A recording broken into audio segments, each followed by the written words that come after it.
Hi, this is Ashley with Equine Massage Lesson 7 Part 2. Today I'll be using my 6-year-old thoroughbred named Humor, who I recently bought back in March. I thought he would be a good candidate for my second demonstration, as with his continuous training and everything else going on, he is still a little sensitive in some areas of his body. He can be sore and stiff in some areas, as well as just being a little uncomfortable. Looking at him from behind, you can tell that his left side isn't completely straight with his right, so that tells me that he's a little off on that side. So from looking at him at a standstill, I can tell that his left hind leg is not naturally squaring up with the rest of his body. I can see that he looks like he has a little bit of tightness in his hip area. But besides all that, with him being in more training and riding every other day, I could see if his neck and his back are a little bit sore, maybe have some stress and trigger points in the muscles. When I did get him, he was very under-muscled, so now that we're building everything back up at a slow rate, he's bound to have some type of stiffness and soreness going on. Immediately at the walk, I do notice that he will not track up with that left hind leg. However, he is tracking up nicely on his right hind, so that tells me that there is definitely something going on in his left hind. I imagine some type of stiffness in the quad area and in the hamstring area as well.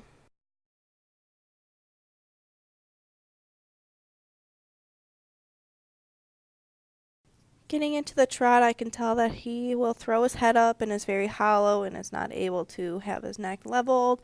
So that tells me that we do have some type of soreness going on in that area, probably leading up to the pole as well, since that is what is responsible for all those muscles leading into one right above the head and can cause soreness and stiffness throughout the body. I do notice that he will cut his corner a little bit, which tells me again there's something going on in his hip. This is the direction that he cannot pick up his canter either.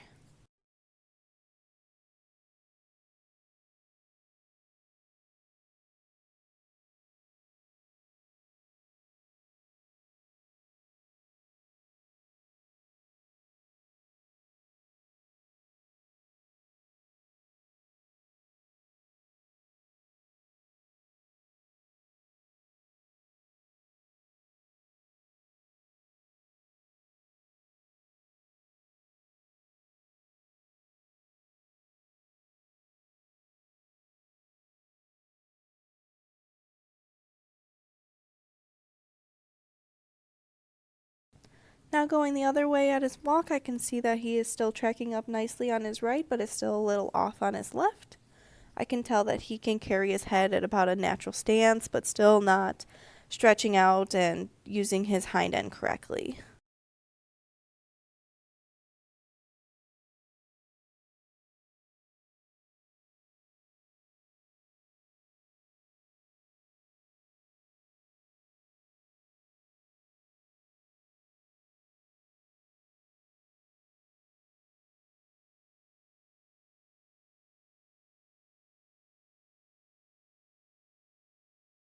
Picking up the trot, he has raised his head up, which again tells me that something's going on in his neck, just some soreness or stiffness going on, and he's lack of training of not knowing that he can stretch down naturally and all of that.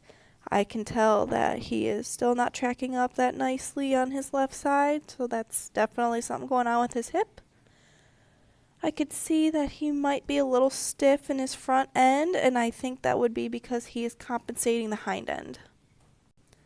Picking up his canter, he does pick up the right lead this way. I can also tell that his left hind and his front fore are landing and taking off at the same time, as well as the opposite legs are also taking off at the same time. Back down to the trot and back into the walk, he still does have his head kind of hollow, and he does seem to be just a little bit sore coming out of it, a little stiffness. I think he would just benefit from a nice full body massage and getting rid of some of those trigger points that I imagine that he is currently having from all of this.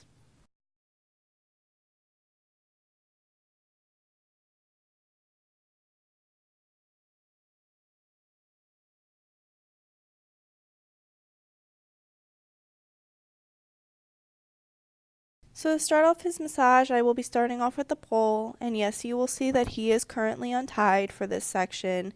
It is mainly because he can be reactive when I get too close to his ears, and I do not want him throwing his head up while being tied a little tight to the wall, because that will just cause more issues. So for the pole area, we have 3 muscles that meet up, and that is the rhomboid, the brachiolephagus, as well as the splenius. And this area can be commonly sore and stiff, especially for cribbers. I will be using friction, which in this area you can use a curry comb, but since humor can be sensitive in this area, I do not want to make it more uncomfortable for him. And then if a horse is sore, you can use compression in this area. As you can see, sometimes he does seem to relax when I'm doing the friction, and then other times when I'm getting too close to his ears, he does have a little bit of a reaction.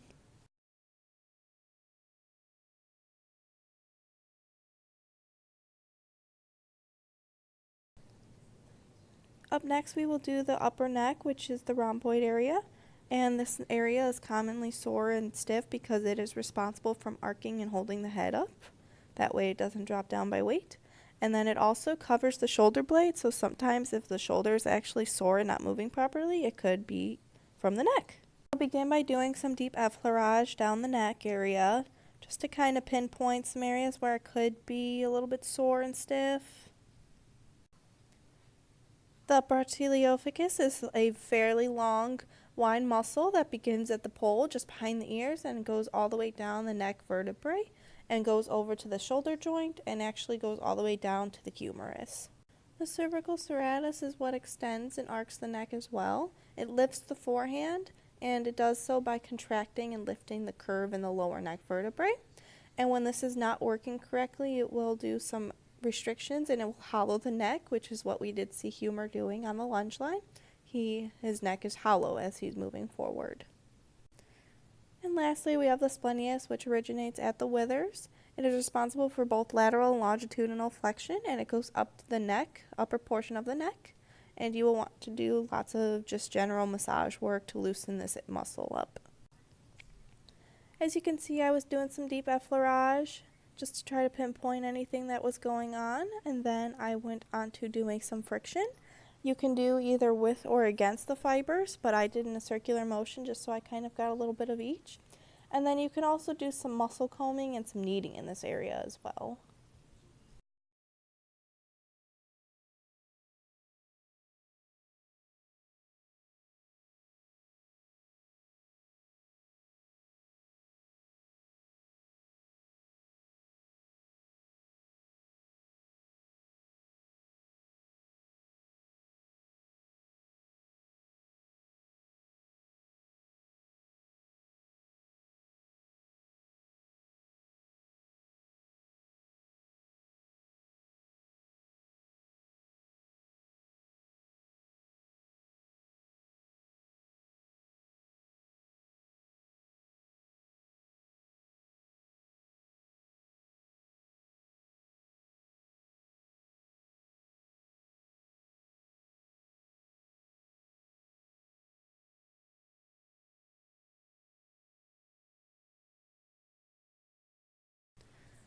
Going on to the other side of the neck, what you do on the left side, you always want to do on the right side. So here I will begin with doing some deep effleurage. As you can see with my deep effleurage, I do swap between using the palm of my hand as well as some of my fingertips. I do this just to see what he can tolerate and if he's sore or stiff in any certain areas and if I could add or decrease any type of pressure. I then move on to doing some friction in the rhomboid area. I am doing some increase and decrease in pressure just to kind of see what he can tolerate and what he likes and dislikes. I do notice that his eyes are quite quiet at this point, so he is definitely enjoying it. Every now and then you will see some licking and chewing as well, which is a reaction to something being released.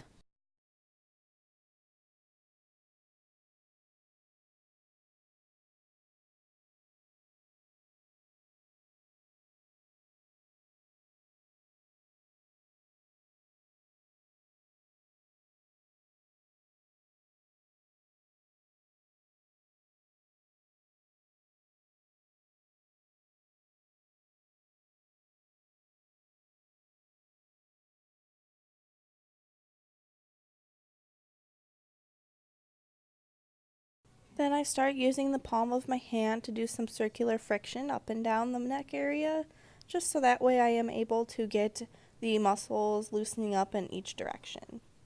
And then start doing some muscle combing with my fingertips, going and decreasing and increasing just to kind of see what it can tolerate. I did find a little bit of a stress point, so I take both of my thumbs and I put some pressure into them, and I hold it for a couple seconds and then I release.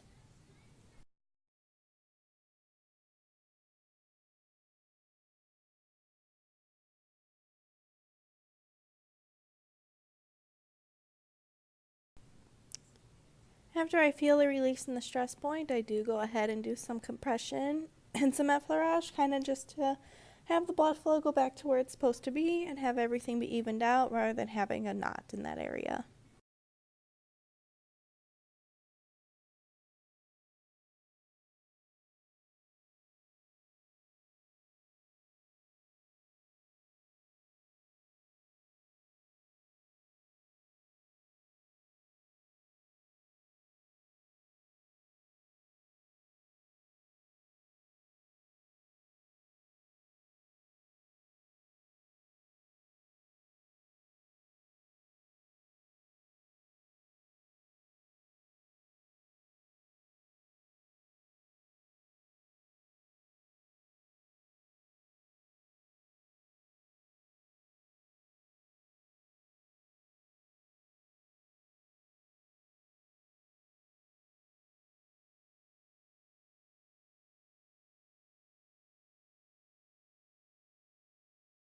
I then move on to the shoulder area, and there are 5 major muscles in this area.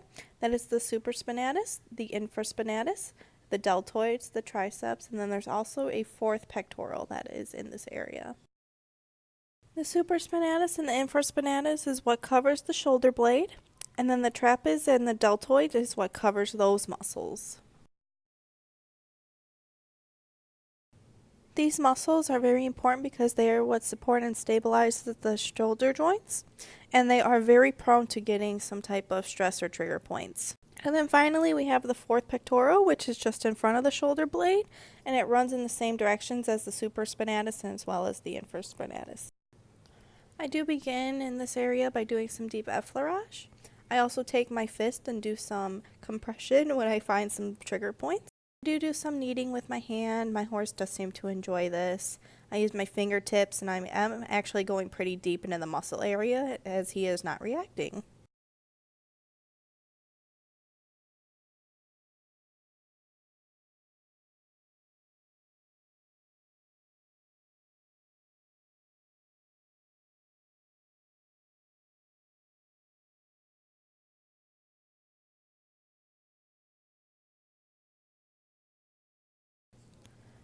I then do some friction to finish up this side just to give it a little bit extra finishing, and I use it against the muscle fibers.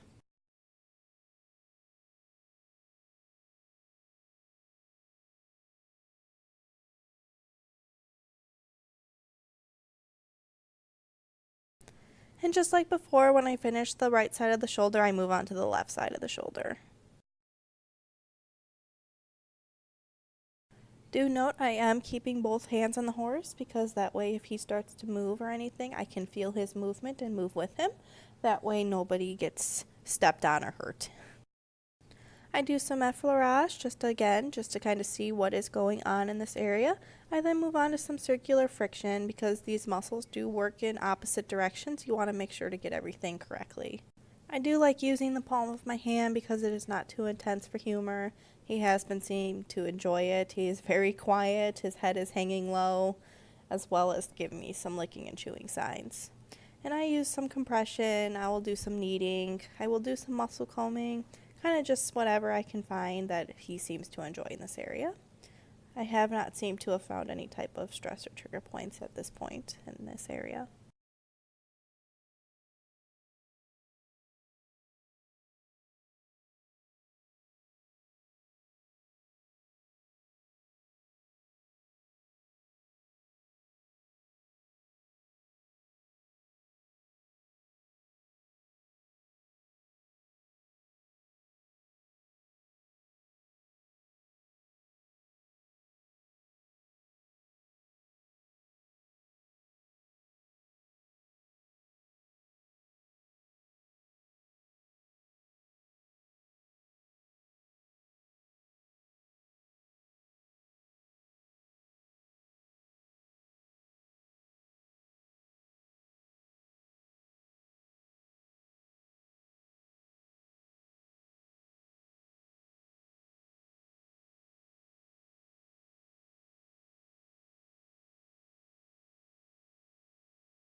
finishing off, I do some effleurage and then some compression with the palm of my hand, just to kind of do a little bit of a finishing relaxation for him.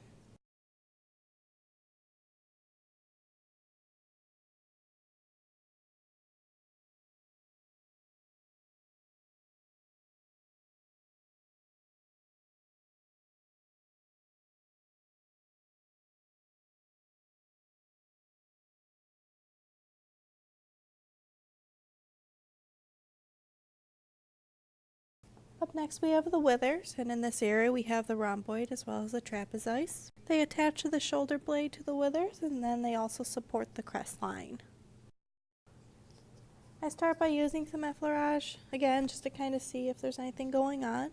Next I will do some friction in a circular motion. The reason why I do this is because the two muscles actually work in opposite directions, and when you go across you are actually spreading the muscle fibers, and when you are going with them you are stretching the muscle fibers.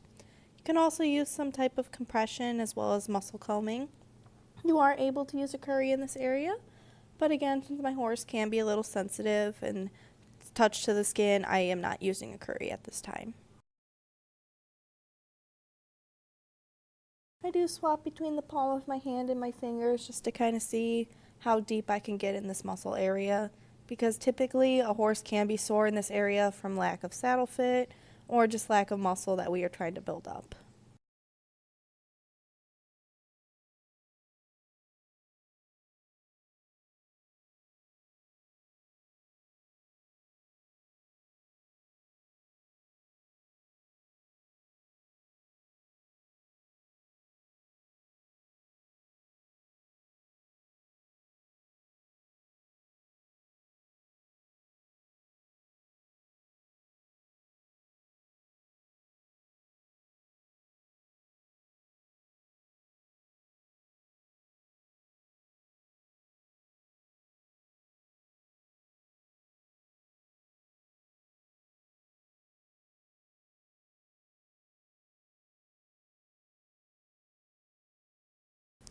Moving down the withers, I then hit the long back muscles while I am on this side. And there are multiple different major muscles, and that would be the spontaneous dorsi, longissimus, the iliocostalis dorsi, as well as a very thin portion of the latissimus dorsi.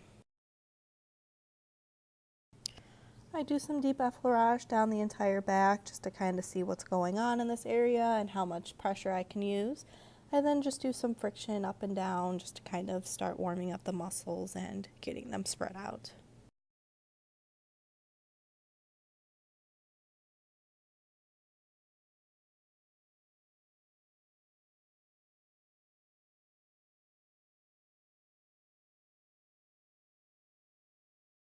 A little trigger point in this area, so I do some trigger point pressure, and I just take my thumbs and press into it until I feel a release.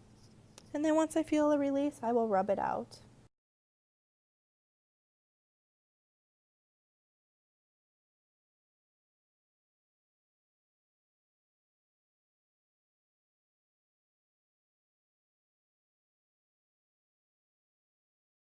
And then onto the other side, I will work on the withers the same way I did on the left side, and then I will move again onto the long back muscles. So for the long back muscles, we have the spinalis, and that is responsible for raising the neck and bending it from side to side. We have the longissimus muscle, which extends the back for lateral flexion. And then we have the iliocostals, which is what flexes the back, vertical and horizontal. Again, on this side, beginning with some effleurage and then doing some friction just to kind of see what's all going on there. You can either do friction in a circular motion or against.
Next we have the loins, and it is the area between the last thoracic vertebrae and the croup bone.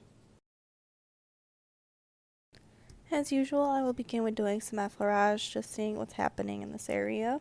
It is a very dense muscle, so it can get pretty sore, especially since it is right underneath of the saddle.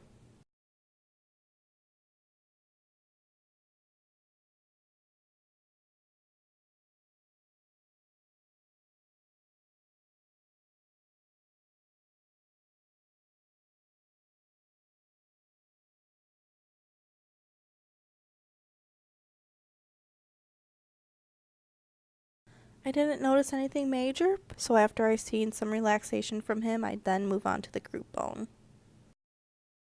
For the croup, we have the tuber sacral, and that is where both sides of the pelvic bone meet. And here you will just want to use some direct pressure and some friction.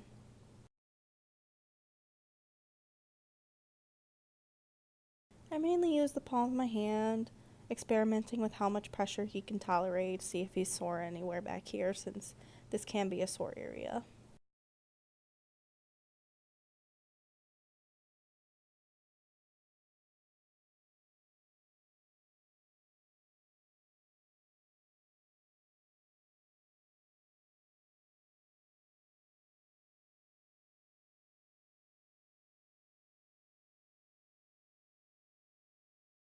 Next, I move on to the top haunches, and that is where we have the middle glutes and the superficial glutes, and this creates a teardrop shape.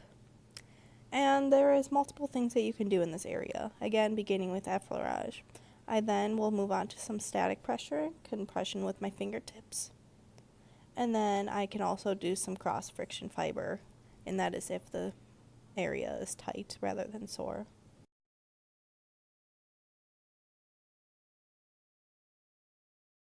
Since I am not noticing any type of reaction of pain, I will just go ahead and continue to do some effleurage and some static pressure with my fingertips.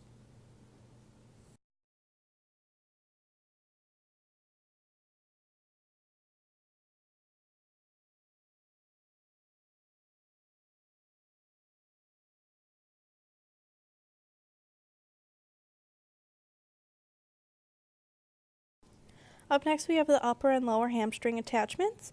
This is the biceps femoris, the cementinodosis, the submembraniosus, and these are what moves the hind leg forward and back. So I begin by doing some effleurage, just kind of seeing what's going on, and then I do find a little bit of a stress point. But once I put my thumbs on it to kind of give it some compression, it actually released right away, so I just rubbed out the rest of the blood.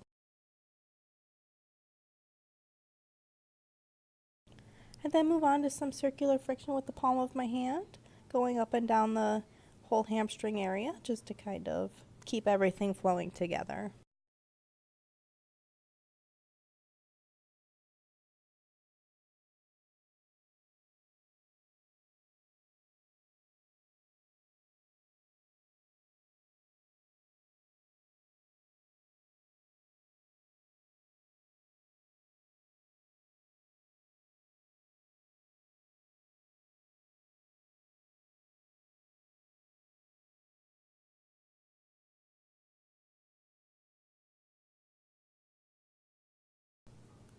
You can also do some type of kneading or some muscle combing in this area. I kind of just swap between multiple different techniques just to kind of see what he likes and doesn't like and what is effective. There really is no one way of doing everything. You just go with the horse.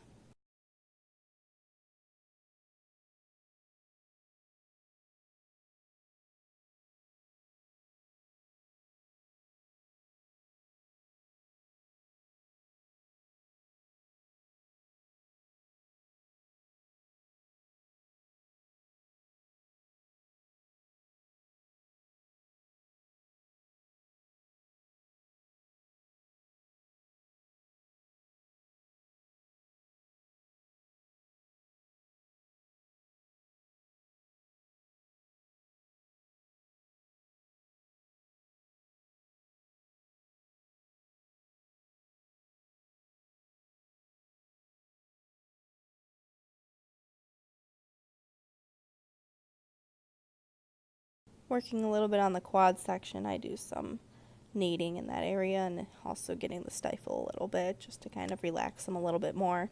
I do feel a little bit of tightness in here, so I do deepen my pressure, and since the humor had no reaction and is actually lifting up his left leg, he's very relaxed. So I will continue to do this. And then moving on to the other side, like I did earlier, I will begin in the loins area. Just doing some friction, some effleurage, just to kind of warm things up and see what's going on here. I do not feel much soreness, and this area is properly sore because it is right under where the saddle is. So that tells me that his saddle is actually fitting properly.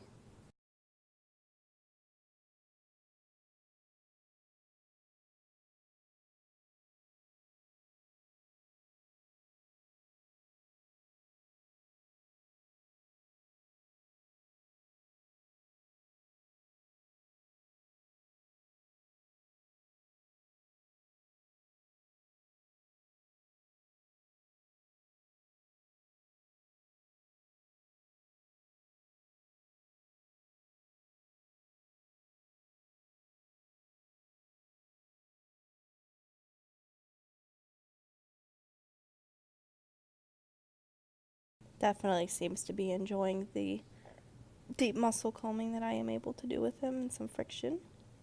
Then moving up again towards the croup area, I'm doing some effleurage with the palm of my hand, going pretty deep to see what he can tolerate, and then I will do some friction with my fingertips.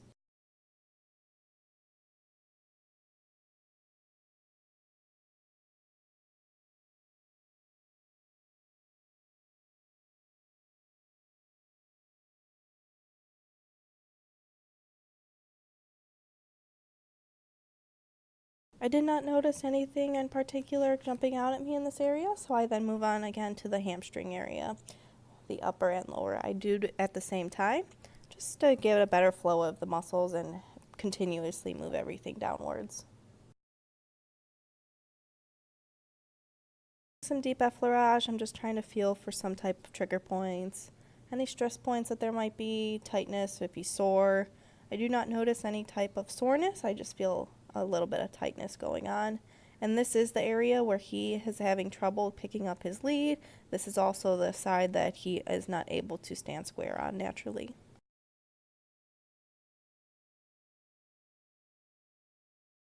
I use the palm of my hand and just do some compression with it, loosening up some areas. I did find a little bit of a stress point, so I take my thumb and just put some pressure on it, and I hold it for a few seconds, and then release, and then hold it, and then release. And I do this until I can feel a reaction, and then he lifts his leg up, and I felt the reaction. And so I rub it out by using some effleurage.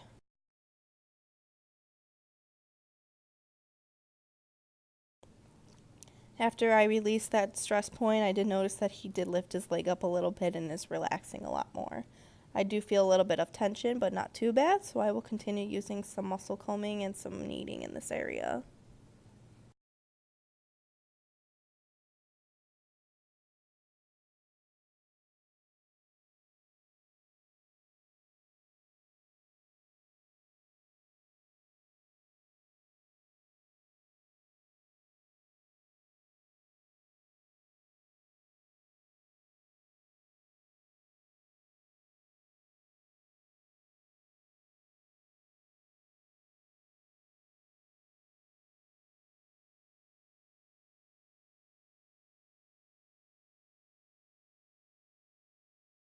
The more I continue to do some kneading in this area, moving on to the quads and the stifle, I did notice that it was confirmed that he was pretty tight in this area, which prevented him from reaching up that hind leg naturally and correctly, which is the reason why he was not able to pick up his canter in this direction.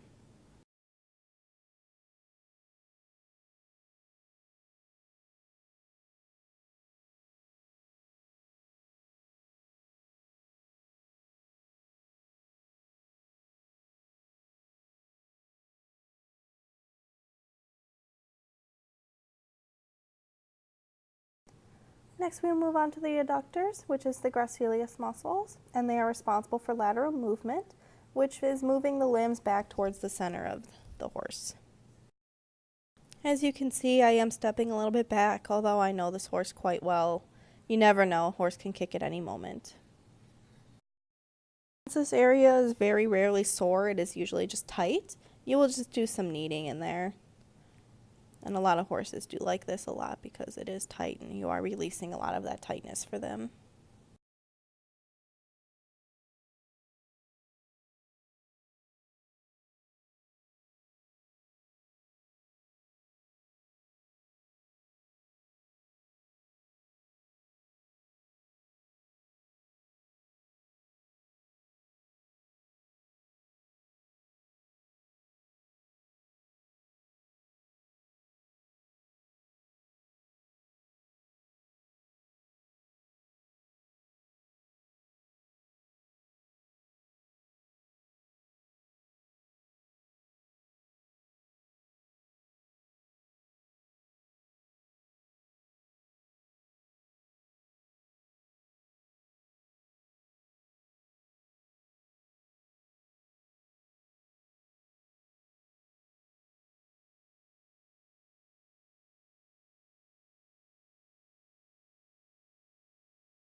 Next we will move on to the belly line, and that is broken up into two sections. We have the chest muscles and then we have the groin and abdominal muscles.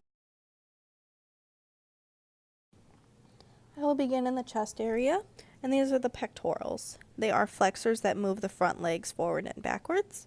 And in here you will go between and in front of the forelegs, and you will use some deep fingertip pressure and some effleurage.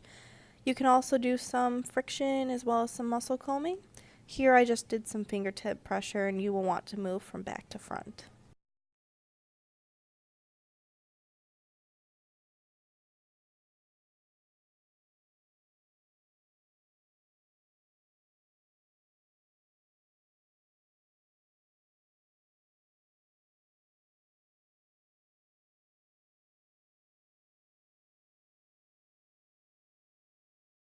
And then moving on to the groin area, we have multiple different muscles.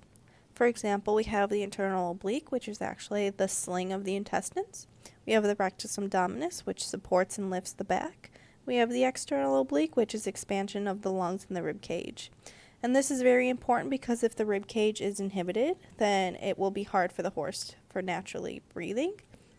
And in this area, you do want to do some light pressure because it is such a sensitive area, especially for, getting closer to the sheath area, or if it's a mare, you will get too close to the teats. And then again, moving to the other side, what you do on one side, you automatically want to swap over to the other. And I will begin doing the chest muscles again, moving from front to back with some deep effleurage with my fingertips as well as the palm of my hand.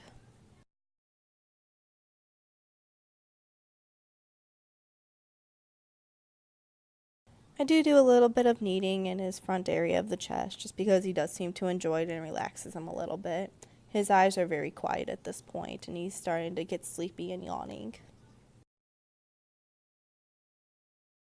Again, moving back to the groin area, you want to work from back to front, mostly doing some deep effleurage, a little bit of connective tissue massage, and then I kind of just do a little bit of friction just to kind of see what he likes.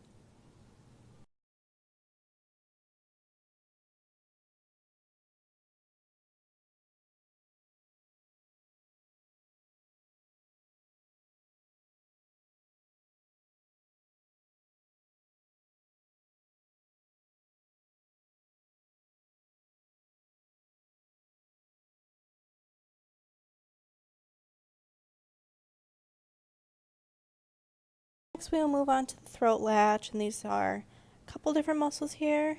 We have the sternoid, the ammonoid, and then we have the myhoid. And these muscles are considered the flexors that work with the extensors of the pole, the agonist and the antagonist of the pole. Here I am just kind of using my fingertips and my thumb to look for that lump and see if I can get him to open and close his mouth a little bit, and that will release some tension in this area.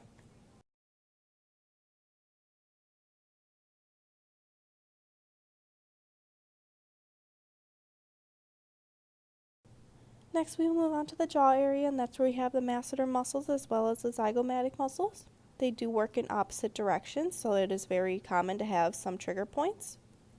And the masseter muscles is what opens and closes the jaw, moving up and down. And then the zygomatic muscles go from the mouth all the way up to the pole, which is the tooth line. Here you want to do some friction and some muscle combing, moving your fingertips up and down, testing the pressure. As you can see, I am using my hands on both sides of the horse's neck, so that way I am doing both sides at once versus doing one and the other, since he is able to tolerate this. As you can see, Humor does have a couple moments of throwing his head up, but at other times he is very relaxed with a quiet eye. I think the reaction is just basically, again, from his past. I did have his teeth done back in May, so I know he is not due for a dental. But he does seem to enjoy the little bit of friction from my fingertips. And then move on to the forehead. Again, it can be a little difficult to work in this area since he is a little head shy. But I do just do some basic deep effleurage and a circular motion just to kind of relax him a little bit and see what's going on.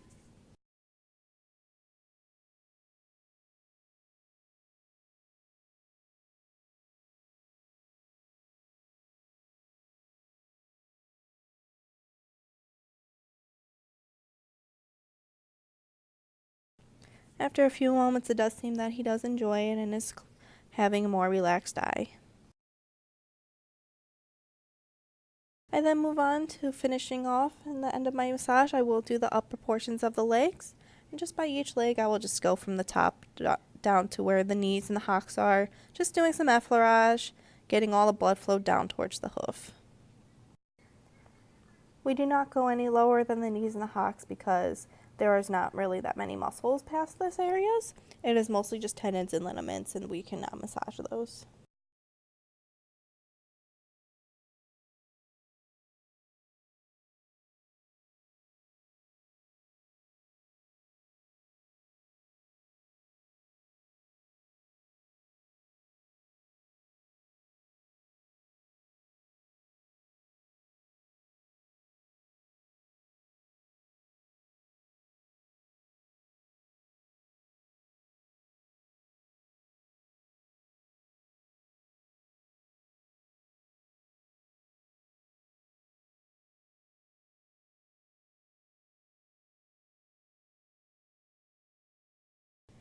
And then moving on to the rib cage, you will just do some circular friction throughout the entire area.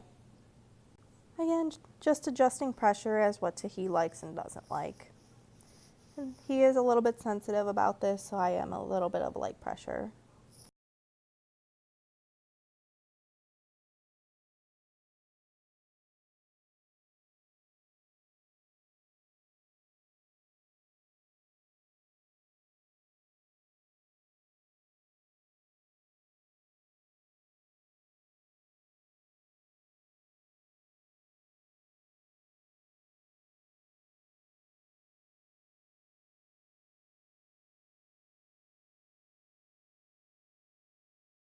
He did do some licking and chewing and seeing what I was doing. So that means to me that he was pretty relaxed.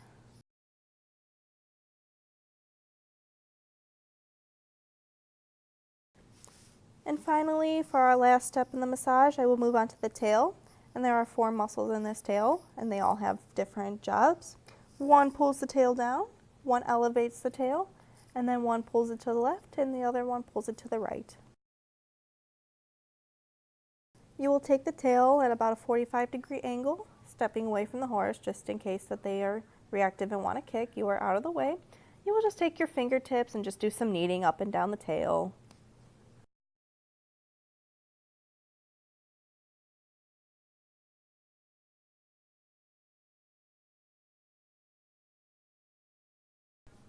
And then lastly, I'll just take my hands and do a little bit of a vibrating motion with the tail.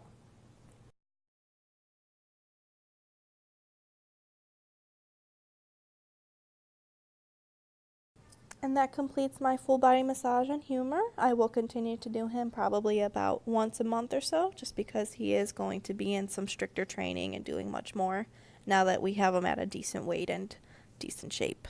Thank you.